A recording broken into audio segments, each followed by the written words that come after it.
everybody. Welcome to our second community discussion about So We Want to Talk About Race by Ijeoma Oluo.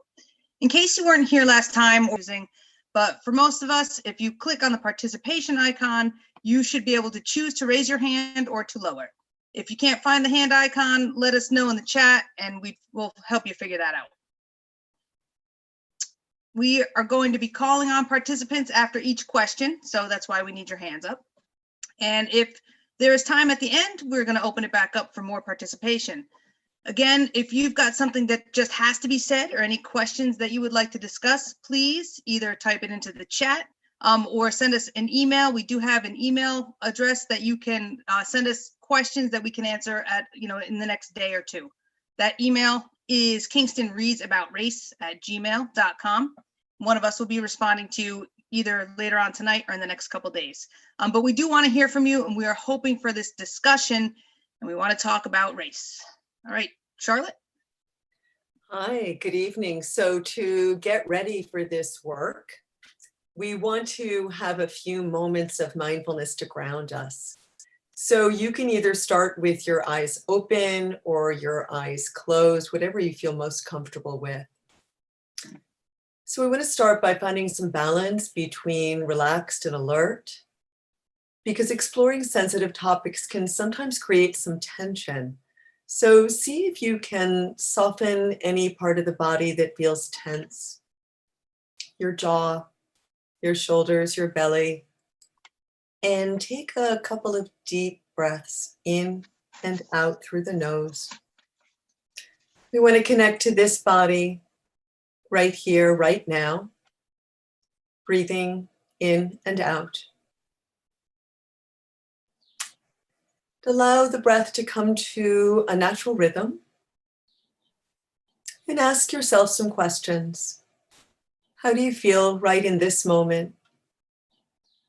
What sensations, what emotions, what thoughts are here for you as you continue to settle in?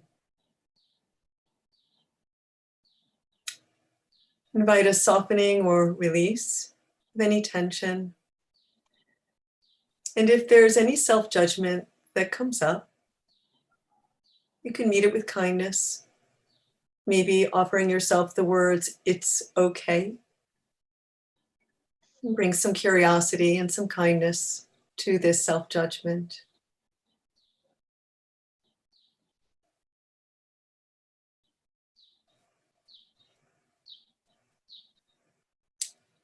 Take a few more breaths in and out. And then if you've had your eyes closed, please open them and join us. Thank you so much for that, Charlotte. So before we begin, we just want to say a big thank you to the author, Ijeoma Oluo, for writing the book that has inspired our very first Kingston Reads. We also want to thank our local bookstore, Rough Draft Bar and Books. Co-owner Amanda Stromowski has been behind the effort to organize this community event from the very beginning. Lastly, we'd like to thank Erica Brown and Jimmy Buff from Radio Kingston. It was Jimmy's idea to get permission from Oluo, as well as the audiobook publisher Blackstone Audio, to broadcast the entire book on the radio. So the broadcast began on June 22nd, and the final chapter was aired last week.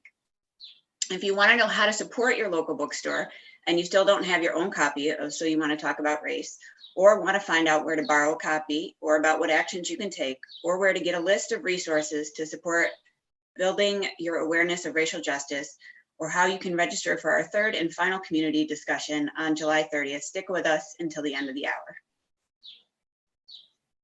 All right, next we have our community agreements. All right, we modified them a little bit from our last session so that they more appropriately reflect our format, but many of them are still the same. Number one is lead with a loving heart, right? That being kind, be gentle with yourself, with the rest of us. Number two is to lean in or to lean out. If you're typically someone who is quiet, please put your little electronic hand up and have something to say. We will call on you. If you're a person who tends to dominate conversations, maybe you want to sit back a little bit and listen.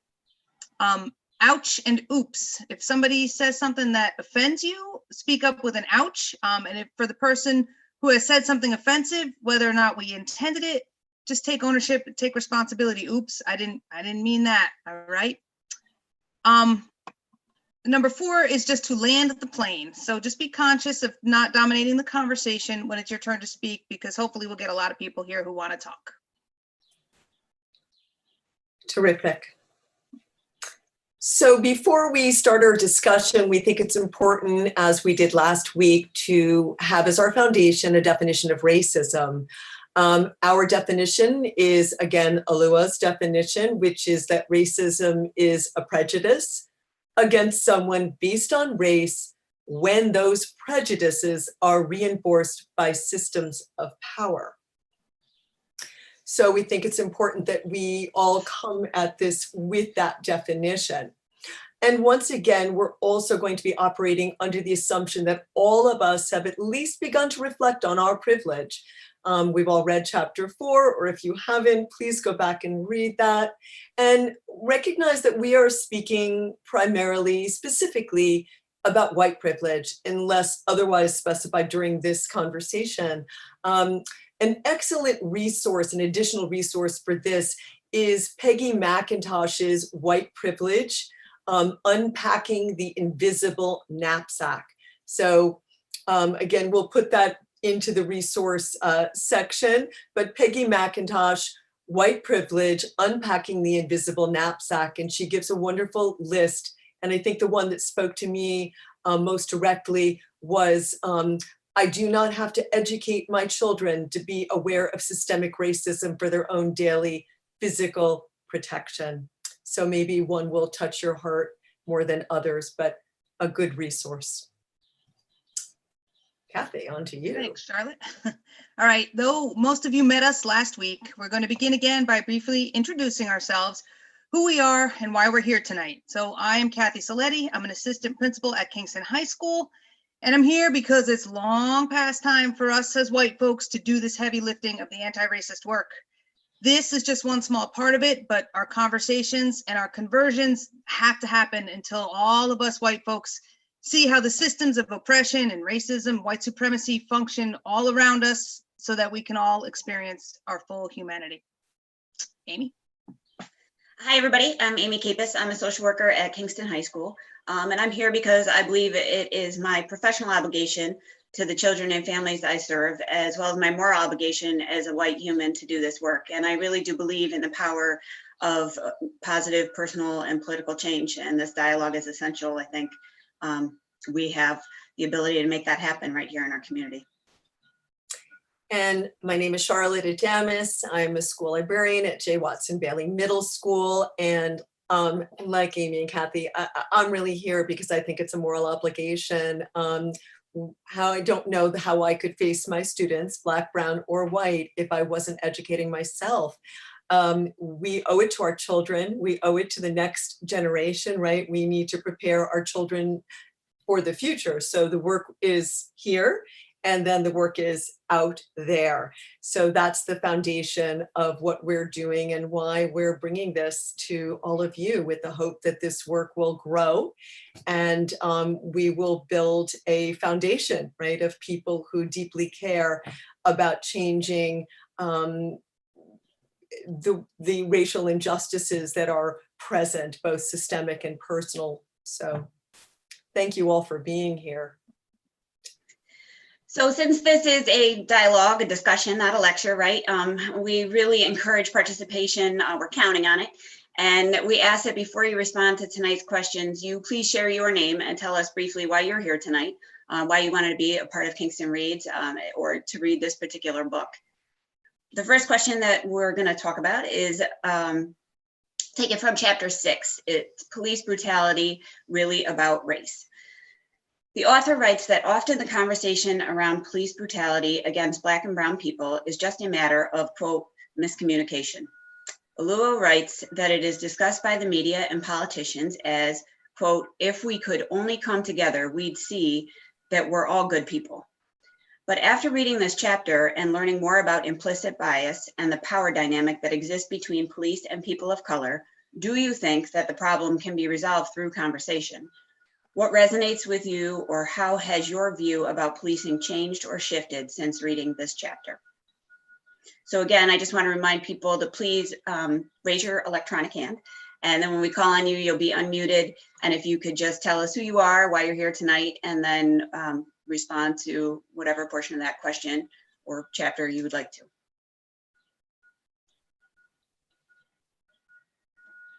And we're very patient, Kathy and Charlotte, more so than myself.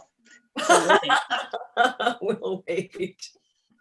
This is hard, you know, we recognize that, and it came to us last time that, you know, there was this space as we waited for hands to come up, and it's okay. You know, it's totally okay to take your time. And if you're feeling shy, you know, go ahead and type your question into the chat and we'll read it for you if you're uncomfortable about being in the spotlight. It's not easy. So we're eager to hear from you, and we are not judging, and we hope you are not judging. So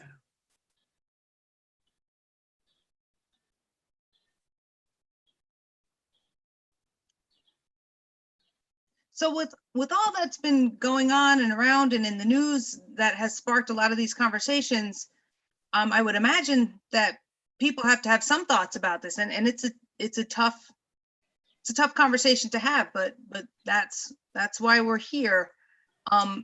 Did any of you have any revelations as you read this? Oh, I never thought of that before. Or, oh, well, of course this is what things are like. Or no, this is a pile of bunk. It's not really true. well, it does look like Lori and Dan both have something to say about that. Maybe Angie after that.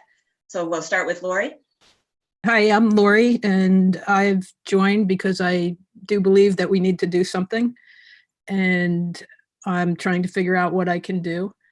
I think the thing that really struck me in the chapter on police brutality was the history of policing. I had no idea about that.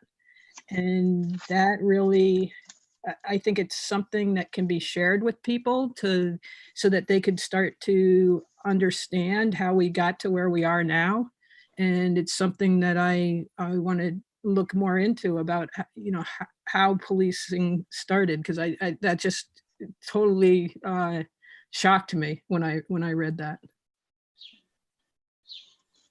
Thank you so much for that, Lori. I think that that was really eye-opening for a lot of people. We hear that feedback a lot. And I think with that historical context, it only makes sense, right? That the likelihood of that culture, that environment being passed on makes sense, or the need to do some intentional work to look at that and undo, to be anti-racist, right?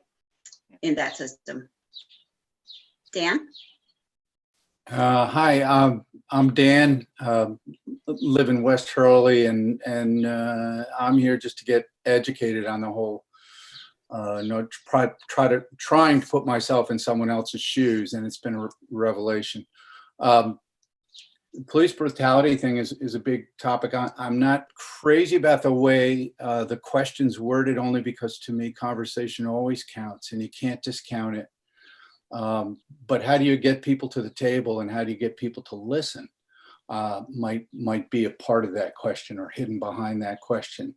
You know, the marches, unfortunately the violence, but certainly the marches have brought to my mind the importance of the topic. And for the first time, I am beginning to imagine dissolving the police force and having a redefined organization that serves the community. That's pretty shocking to me. Thanks. Thanks, Dan. Thank you. Thank you for sharing that. And Angie. Hi, I'm Angie. I live in Hurley. I moved up here about a year and a half ago from the city, and I'm coming to this conversation because I need to be in conversation about this. I need to not be in isolation about this. I need to experience a sense of community when it comes to this. I feel like that's when I have the most dramatic transformation, is in community. So I missed the first conversation, but I'm really excited that you guys are offering this. Just like so grateful, really. I just started reading the chapters today, so it's still kind of pretty fresh in my mind. I have a 3-year-old, and I've been really struggling around how to talk to him about the police, given the new paradigm with which I understand the police, and not everybody see police as being the good guys. And I think before this time, I think that's kind of in my mind how I would have talked to my son. It's like, police are the good guys. But I don't even like that whole like good, bad spectrum that we have. And so that's kind of coming up for me. Like, how do I even talk about the police and who the police are, and like explain the nuance of relationships to my son? And I'm grappling with, well, what do I think about, like, what's my own understanding of the role of the police, and really wanting to give weight to the reality of the mistrust that exists in the hearts and experiences of so many people of color. And I think as a white person, I've probably on some level tried to minimize that, or try to talk people out of that, or convince people otherwise, potentially, without realizing it. And the fact that the system, the foundation of the police was built off of hate, prejudice, racism, the intention for that to not be there anymore clearly isn't enough. To just say that that's not there anymore doesn't count.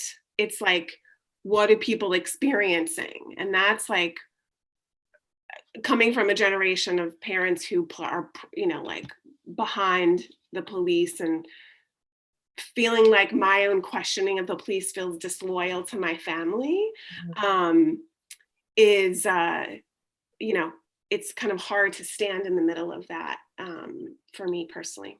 Thanks.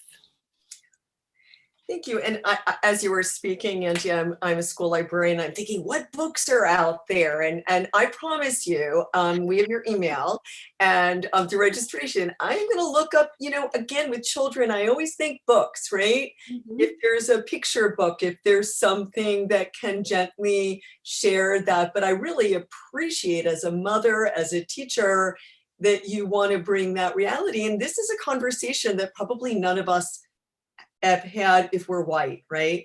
If our kids are white and we're white, we haven't had to have this conversation, but I really applaud the fact that you're willing to start that dialogue early, right?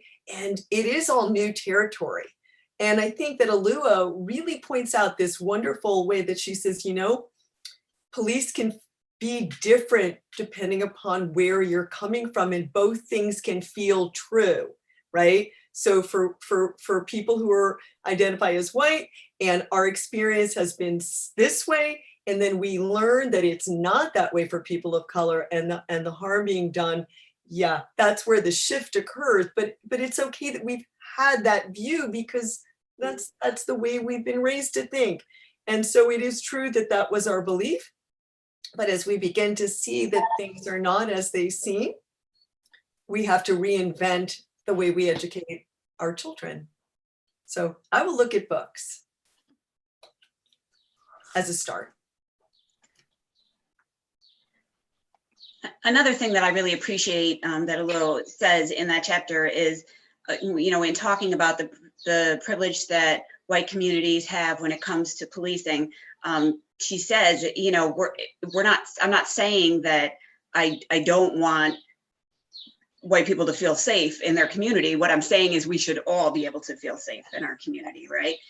And so I think it's that consistent, we're socialized to believe it's this you or me, right? And it's really now about the we, and how can we accomplish that? Yes. And I appreciate what you said, Dan, by the way, about the dialogue piece. I think, and maybe the conversation, or the way that the question was phrased, sounded like it was lending itself towards that, but I think we have a value for dialogue, because that's what we're doing here, right? Mara. Bear with us while we unmute you, Mara. Okay, I got it. My name is Mara. I live in Kingston. I wanted to participate in these discussions just to, again, figure out how I fit into the whole discussion with race and how I can help as somebody of color, but who's not Black, who's not white. I think for sure police brutality has to have at least some basis in race. If our whole entire system of government and law enforcement is by definition racist. I wonder, I've been having some other conversations in other communities that I'm in around the idea of counter storytelling. That this idea exists of the police are there to protect us and to serve us. Well, maybe that's not the whole story for everybody. I wonder in other countries where racism isn't as built into their systems, maybe in a country where it's culturally more uniform, how policing works, what the story of policing is there, and how we might be able to incorporate that into our own police reform here. I definitely been kind of interested in finding out how police and law enforcement work in other countries versus how it started here. It'd just be interesting to research further.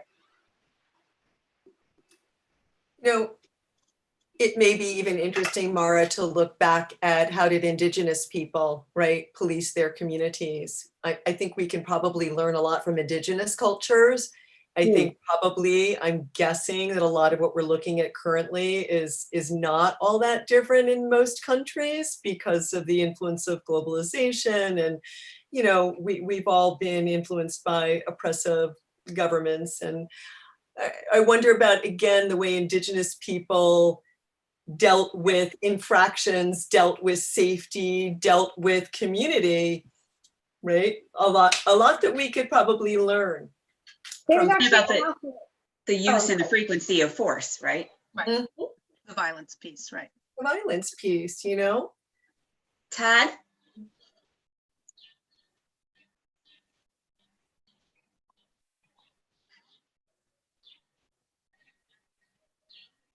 Todd, are you still there? Yep. Okay. I'm here. So I've been in Kingston for over 30 years. And I guess you could say I'm a person of color, whatever that means. But anyway, with respect to whether conversation would make a difference, I think that's insufficient.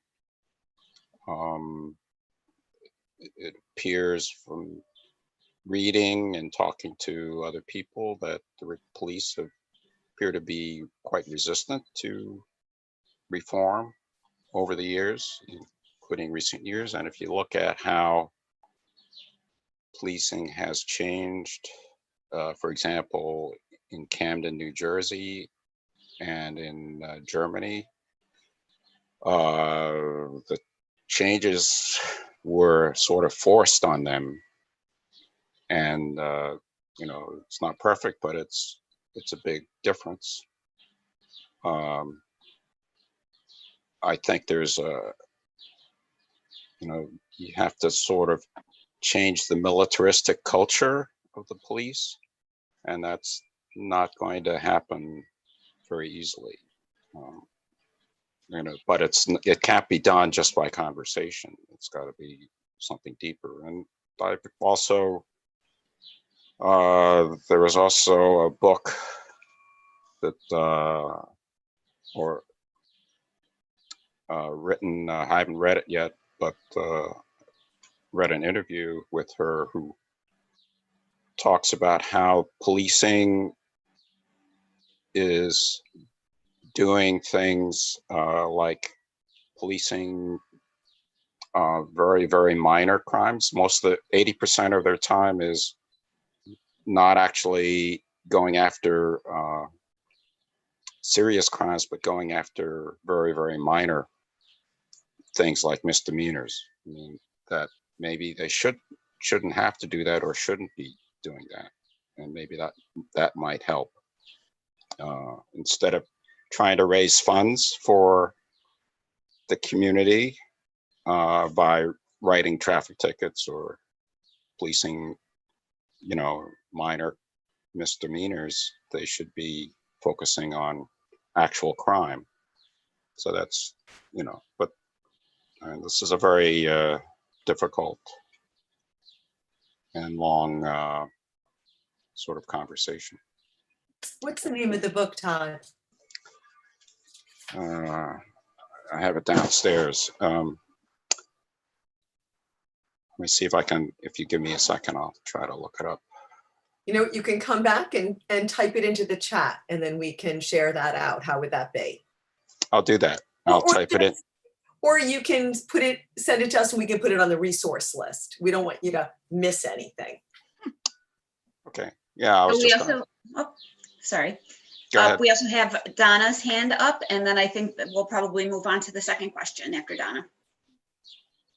Hi, am I unmuted? Yes, I guess I am. I wasn't going to say anything, but I'm here because I'm the mother of a brown child and adult, and I've lived in Kingston 3 years. And I just wanted to make the point that, and I think the last point Todd was making was very good about where police spend their time, but I think we need to remember that brown and black and people of color who have interactions with police don't have interactions because they've committed a crime, even a petty crime.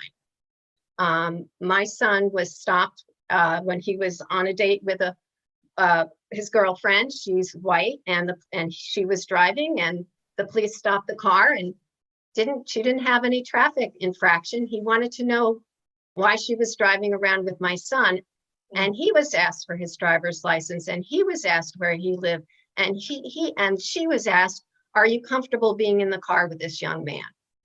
He's been stopped for leaving a store because he brought some soda, and the police stopped him a mile down the road because the person who sold him the soda wasn't sure he was okay.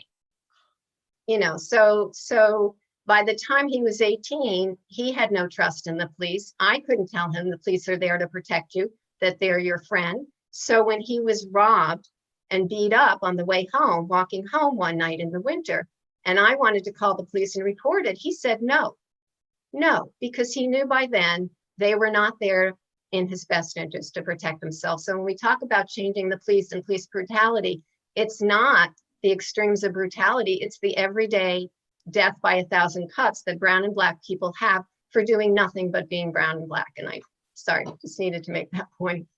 Yeah, thank you.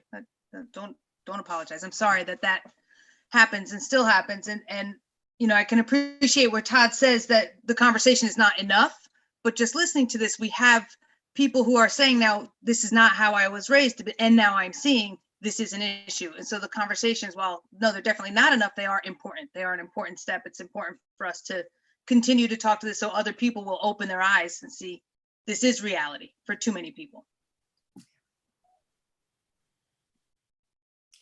Going on to the next question, Charlotte. Thank you. So, okay, so our second question is about the school to prison pipeline. This is chapter 8. And of course, Kathy and Amy and I are deeply invested in this question, right, as educators. But there are also a number of other educators here tonight. And even if you are not an educator, schools are at the heart of our communities and where we educate our children. And if we are funneling them off to prison, that does not serve the greater community. And so the author had suggested a number of different ways that we could address or confront the school to prison pipeline in conversation. And she lists a number of suggestions. And so we're wondering if tonight, any of these suggestions, if these are something that you've done or something that you feel comfortable doing or would like some advice, from the three of us, or maybe somebody else wants to jump in. We're not the experts. We work in schools, but you've all had life experiences that we haven't had. And so we're looking at talking to your schools and school boards being one action, right? As a possibility to look at what's going on in a school district, to getting involved. Recognizing the achievements of Black and Brown students. These are what we call everyday wins. So that's a possibility of infusing that into, if you're a parent or an educator or a grandparent, or you want to come to the school board saying, what are you doing about this? Normalizing Black and Brown childhood. All too often we judge through our white lenses as to what is good and bad behavior. Again, that polarization that we do. So what could we bring to the table with regard to looking at Black and Brown childhood as normal? Challenging the language that stereotypes our Black and Brown kids. Is this something you feel comfortable that you could step up and do? When you hear people say those children, there's a challenge. Discussing the deeper causes of challenging behavior in children of color. Our kids come to school with a variety of trauma, generational trauma, present day trauma. Now with COVID is another layer of trauma that is disparately affecting our children of color. And then finally, challenging the legitimacy of white-centered education. So, of course, everything we've been doing is very Eurocentric, very patriarchal, very Eurocentric. So these are all possible actions that Oluo puts forth to help us to perhaps begin to shift the school to prison pipeline. So I want to remind you again to share your name, why you're here, and tell us what you think about these actions, what you feel comfortable doing, what you maybe have done, or maybe just your thoughts in general on the school to prison pipeline. So we'll open this up to discussion.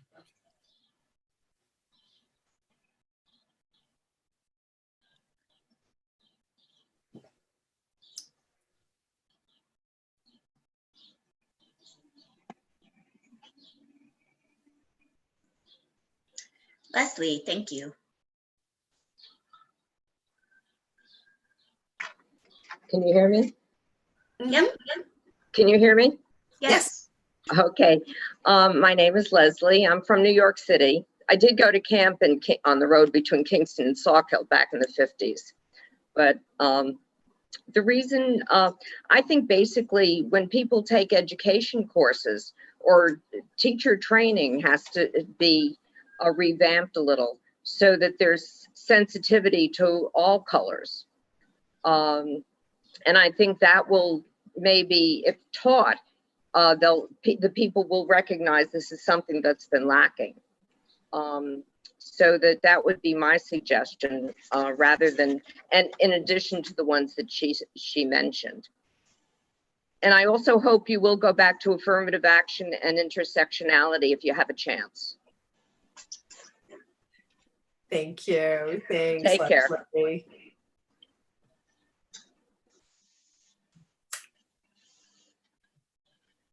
This is a tough one, right? So how do we challenge the school to prison pipeline? What have you seen in your own communities, in your own schools, with your own children? Have your children or their friends been the recipients of what you believe are unfair disciplinary practices? Or have you seen instances where,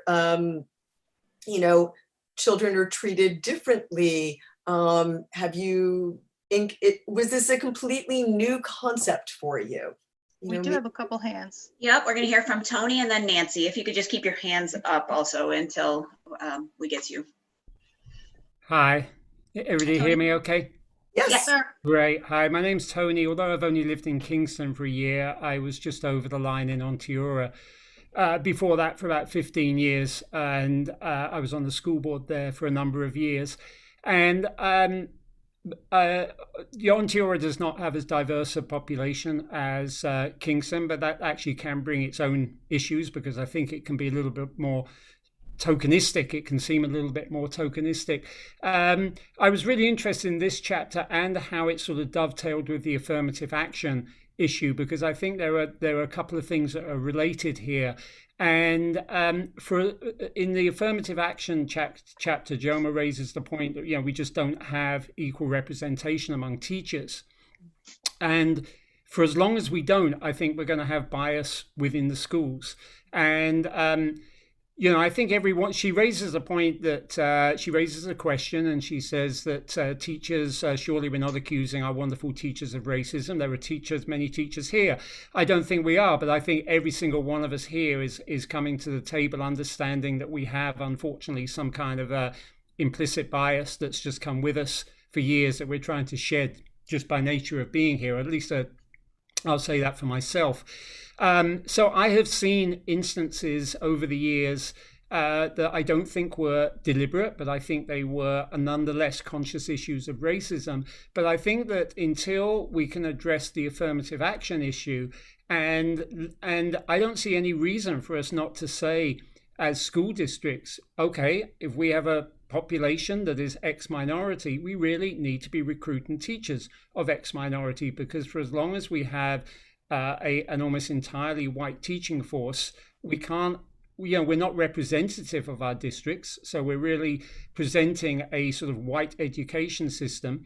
And equally, there's no understanding of those students if we don't have representation in the staff rooms. There's nobody to speak for what it might be like to be those students.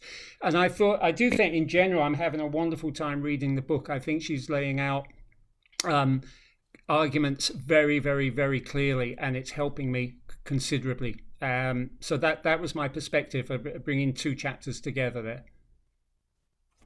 Thank you. And one thing you say, Tony, I agree with just about everything that you've said.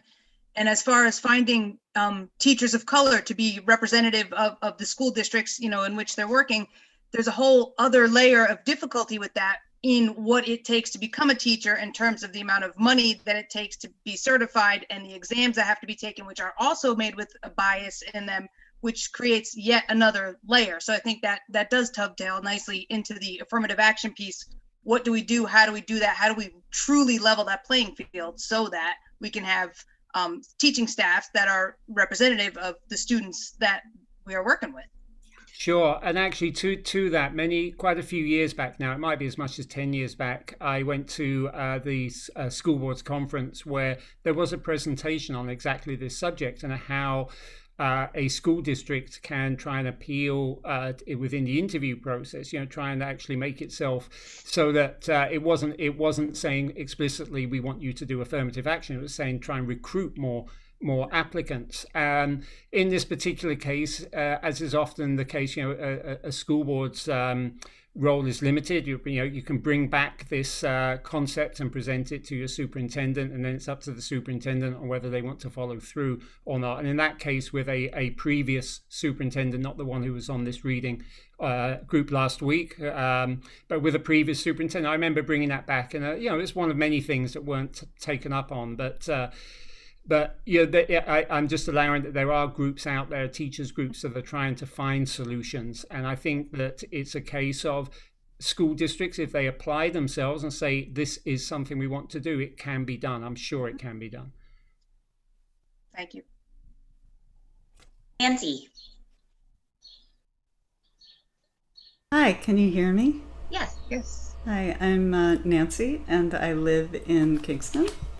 And I raised my kids here and as unschoolers. So I haven't been involved directly in the schooling system, but I've been involved with young kids a lot. And I love any opportunity to mentor kids. But what I wanted to do kind of follows on what Tony was saying, in that it's that chapter on affirmative action.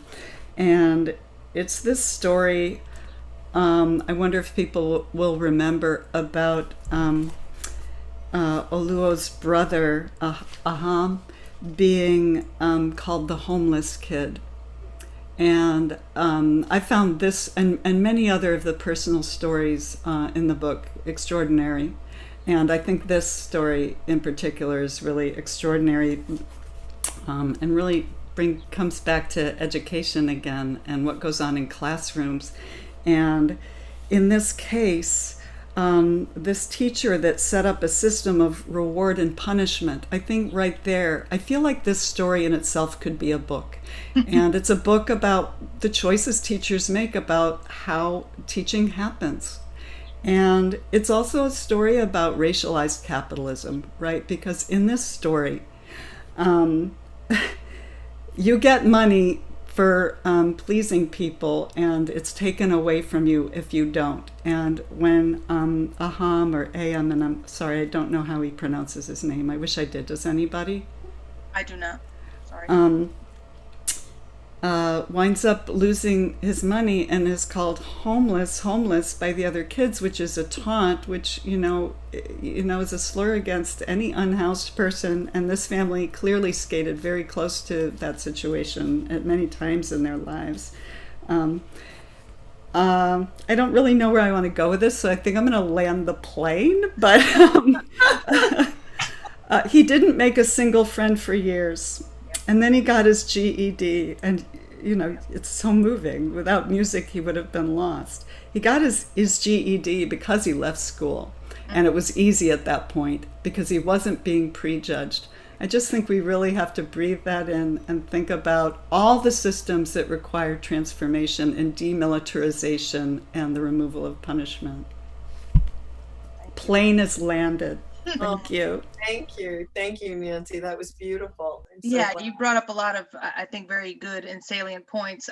In addition there, if I'm not mistaken, he was also one of the only, if not the only, child of color in that class, right? Which just adds more and more and more layers to it.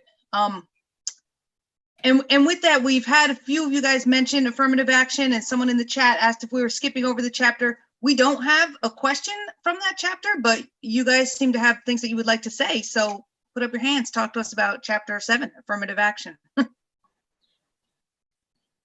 Anyone?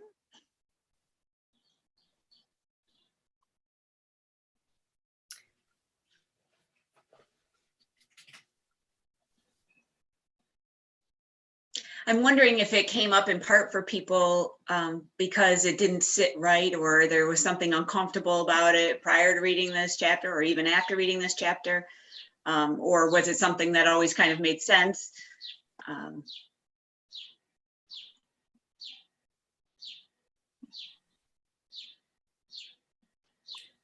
Amy, maybe while we're waiting to see if somebody would like to share, did you want to say something about TSTT or Kathy in the high school? Because I think that that's kind of an exciting program that addresses what Tony brought up in terms of bringing in a more diverse staff. And this is a really grassroots program. Well, TSTT stands for Today's Students, Tomorrow's Teachers.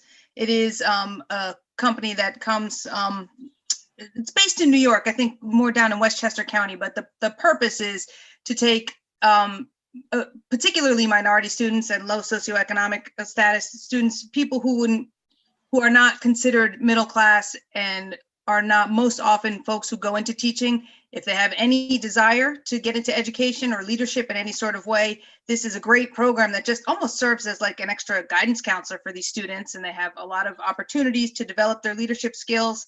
As they go through the high school, there are also several partner colleges where they can get 50% off of their tuition to go to these certain colleges if they are going to be studying to be any field in education. And also what that allows Kingston to do, since we take part in TSTT, it gives us access to other successful TSTT graduates in terms of our pools for recruiting teachers when we have those needs. So, and we do have somebody with their hand up for affirmative action, I assume. Yep.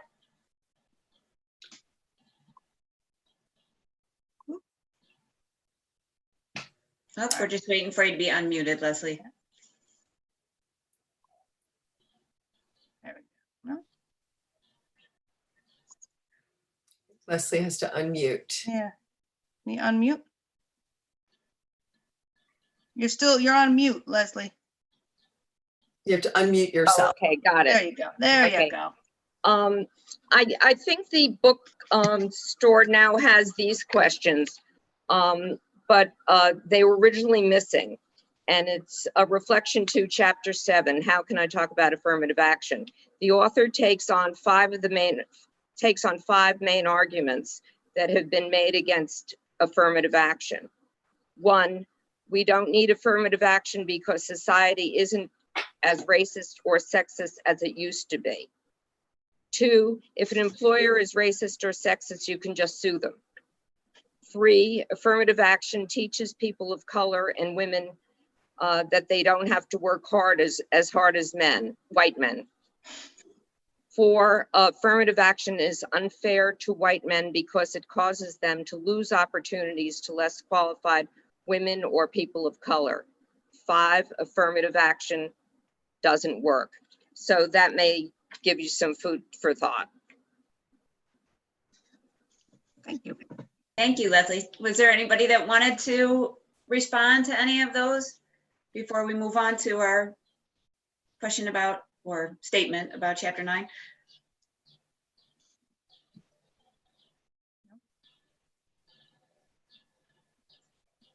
Lori.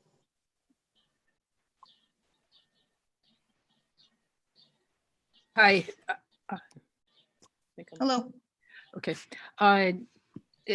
Just my only thought on this, having worked in corporate America for decades, is what I've experienced, or at least my perception, is that people hire and promote people like themselves. And so I guess it's the implicit bias at work. And I think it's very difficult to figure out how to get around that. And so I don't know what the answer is, but I just having numbers and getting people in there isn't, I mean, I think it's a step in the right direction, but I think there's more that needs to be done to actually get people to appreciate people who are different from themselves. Thank Amen. you. And I think that gets back to understanding our lens, Lori. And, you know, Ijeoma says herself that affirmative action is not the only answer, right? It's got to be way more than that. It is education. We can't just drop our bias because somebody tells us to drop our bias, or if somebody says, fill the quota, then that's not a heartfelt task. I will say one very interesting thing, and this is in our list of resources, in the podcast Seeing White, which is produced by Duke University. They do an interesting episode on affirmative action, and the discussion there is focused on how much white affirmative action has been granted. So a very good conversation starter with somebody who doesn't see affirmative action as necessary or as not fair, because that's the usual response. Listen to that episode. I think it's episode 13. And, you know, we've been giving white people advantages since the beginning of this country. So affirmative action is there, and it's a very short amount of time in our history that we've offered even just the very small gesture, right, of affirmative action to people of color. So, and as Oluo says, it is working. You know, it has worked. It's not nearly enough, but it has made some changes. Thank you, Charlotte. Patty.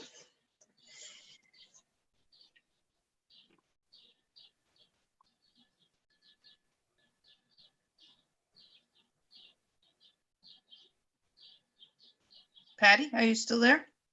You see Gotta your hand unmute. up? Yeah, there we go. I was trying to unmute. Sorry, I'm here. So I just wanted to say that I feel like affirmative action is a part of a process, and that I grew up in the projects, I was actually one white kid in my class in 8th grade. And I was afforded a higher achievement program between 7th and 8th grade that changed the complete trajectory of my life at the high school that I then went to. And so I think that there are options and there are possibilities that, especially with mentoring and inputting extra educational just support, that there are ways to help create that teacher pool that needs to be created to create that equality in the programming. Thank you. Kathy, I'm keeping an eye on the time. Did you want to move to chapter 9? Yeah, we can do that. Chapter 9 should be pretty quick. It is Why Can't I Say the N-Word? And we are not opening this one up for discussion. That's Charlotte, Amy, and I decided that we're not discussing this here because we're going to state that as white folks, we will not use the word. It is vile. It is violent. It has no equivalent for any other group. So if you are white, do not use the word. Just don't do it. If you identify as a person of color, we as white folks aren't going to weigh in on that discussion. That's not for us to do. And given that this is mixed company, we've decided, again, we're not discussing it here. If you have questions about it, about the word, why it shouldn't be used, reread chapter 9. Then we can move on to chapter 10. So we can move on to chapter 10, but we are down to the last 7 minutes and we want to give Amanda some time. So what I'm going to suggest is that we move to actions. We would like to hear from Amanda and how to, pick up your book and support your local bookstore. And then we can return to cultural appropriation as a deep discussion. And I just also want to say that we put a lot of questions out there on the bookstore site. We knew we would never get to all of them. And we're so thrilled that we couldn't get to all of them because it means you all had a lot to say. And an hour is never enough time. So I think let's look at actions, and there are important things coming up because the conversation needs to lead to action. So this Saturday, July 18th from 5 to 7, please join the People's Bailout. This is a rally at Academy Green organized by Citizen Action. That's this Saturday, 5 to 7, the rally for the People's Bailout. More pandemic relief now. This is very much related to the issue of race. Support your local groups, such as the A.J. Williams Myers African Roots Center. They are currently holding a fundraiser until July 5th. Please support your local organizations, Harambee, Citizen Action, Center for Creative Education, and Rise Up Kingston. They are all doing anti-racist work. Stand up every time against expressions of racism. You can do this in your everyday life. Attend the Wednesday walks for Black Lives Matter every other Wednesday in Academy Green. There was one last night, and there'll be one again on July 29th at 5 p.m. Please work to guarantee that we have free and clear elections this November. And I know we have a number of people here that live in different cities, even though they come to Kingston. Citizen Action has chapters all over the state. And SURGE, which is Standing Up for Racial Justice, it's not on this list, but if you look up SURGE, there are groups all over the country, and this group is specifically set up to continue to educate white people to become allies of Black-led groups. And of course, please go out and organize your own small group at work, in your neighborhood, or in your houses of worship. So we hope that you will take one of these actions and run with it. So, Kathy. We hope with that you're going to want to come back for our final community discussion. which is going to be in 2 weeks. That's July 30th. You will have to register again for the discussion. The new registration link will be sent out to all of tonight's participants.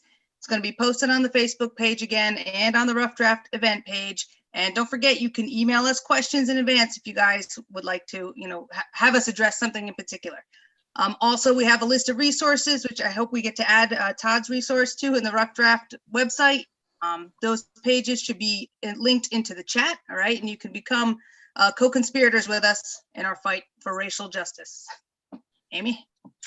So, of course, we want to thank all of you for showing up tonight. And again, a big thanks to Radio Kingston and Rough Draft Bar and Books. We still have free books available to loan out that you can pick up at our local YMCA. But we would like to especially thank Amanda, who is now going to tell you how you can get books at Rough Draft and support local. Thanks. Can you guys hear me? Yes. Okay. Thank you again, Charlotte, Amy, and Kathy for putting this together and for making this all possible, and to Radio Kingston for being such great partners. Charlotte and Kathy were guests on the Radio Kingston show, I Want What She Has, yesterday, where they also discussed the book study. So I recommend giving that a listen also. We still have books available at Rough Draft, and on top of the original 300 books that were donated by our sponsor, we've also had many individuals pay forward copies, so they continue to be available free of charge for those who request them. And so you can just come into the shop and ask for a copy, or you can email us. Basically, they're available on a pay what you want, pay what you can basis. Free copies are there for people, or if you want to pay for it and pay a free copy forward, you're welcome to purchase one at a 10% discount. And then anyone who wants to buy books in bulk for their own book study, for a church, workplace, private book club, please just email us and we'd be happy to give you some discounted pricing as well. So I think we are out of time, and please email us if you want to have a dialogue around anything we didn't get to tonight, cultural appropriation, if you want to jump back into affirmative action. I know somebody mentioned in the chat getting into, oh, my mind is blanking at the end of this. Anyway, if there's anything that we didn't get to, please email us and we will respond. And so last but not least, we want to very much thank Karen Levine of Kingston. She has been our very own Zoom wizard, and we could not have done this. We are educators and bookstore owner, and we are not Zoom experts. So we're really appreciative of Karen's ability to transition us into this new online world. So with that, we all say good night. Thank you. Thank you, and come again in 2 weeks. We look forward to continuing the dialogue. Yep. Bye. Thank you so much. Good night, everybody. Good night. Good night. Bye.